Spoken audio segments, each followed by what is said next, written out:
prayer. Dear Jesus, thank you for this day. Help us to be kind and respectful. Help us to please not lying. Didn't pray. Amen. Goodbye. Good morning, boys and girls. We're going to sing a song. We're going to sing Deep and Wide, okay? Deep and wide, there's a fountain flowing deep and wide. Deep and wide, there's a fountain flowing deep and wide. Wide and deep, there's a fountain flowing wide and deep. Wide and deep, there's a fountain flowing wide and deep. Now we're going to sing a second song. Jesus loves me. Jesus loves me, this I know, for the Bible tells me so.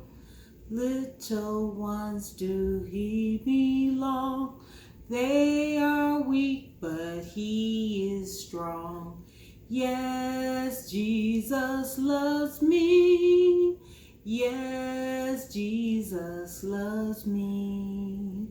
Yes, Jesus loves me, for the Bible tells me so.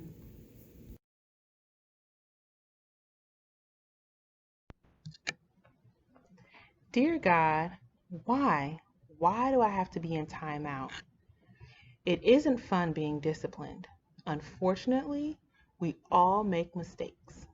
And sometimes we even choose to do the wrong thing. When those things happen, we need to be corrected. God will use your parents, teachers, babysitters, and others to help you learn the right way to do things. They want to teach you and help you. Has your mom ever told you not to touch the oven or the stove? She knows if you touch the stove, your hand will get burned. Ouch! Because your parents love you, they must discipline you when you do something wrong. My son, do not despise the chastening of the Lord, or detest his correction. For whom the Lord loves, he corrects, just as a father the son in whom he delights.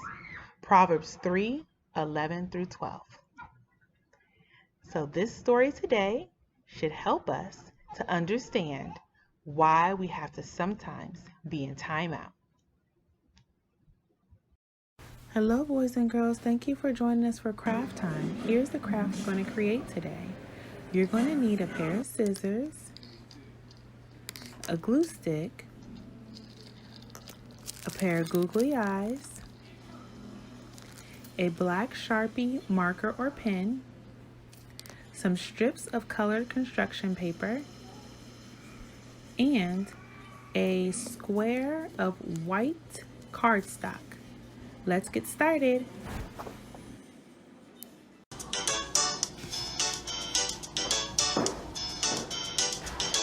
Hi, I'm Dave. I have a lot of clothes. Only boy named David, only little sling.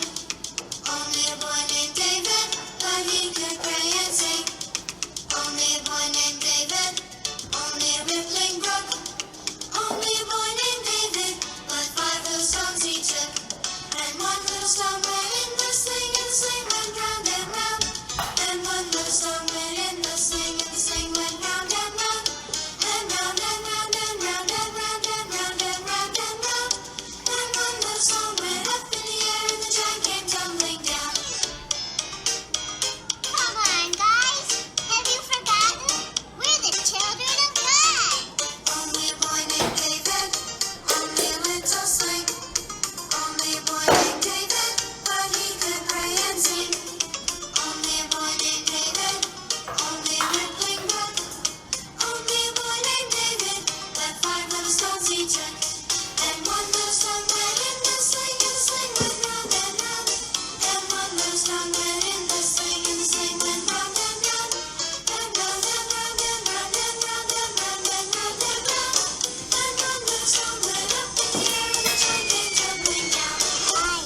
Miracle oil. Paige sat on the porch, ready to bite into her last cookie. Her friend Julie came running over to play. Uh-oh, what should Paige do? When Elijah was hungry, someone shared with him. The memory verse for today is, He is our God, and we are under His care. Psalms 95:7. Elijah had been camping at the little brook for a long time, but the water no longer splashed merrily along. There had been no rain, and the water in the little brook was almost gone.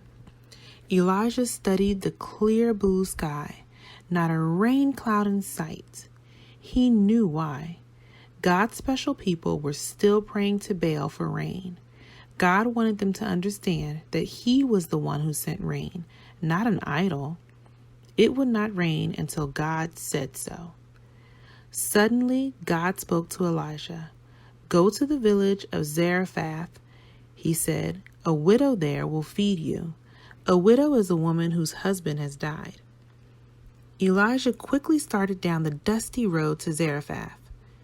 When Elijah reached the village gates, he saw a woman gathering small sticks. Elijah was hot and thirsty from his long walk. Would you please bring me a cup of water? He asked the woman. And please bring me a little bread too. The woman turned to Elijah with tears in her eyes and said, I don't have any bread in my house. I only have a handful of flour and a little oil. I'm going home to make a fire with these few sticks.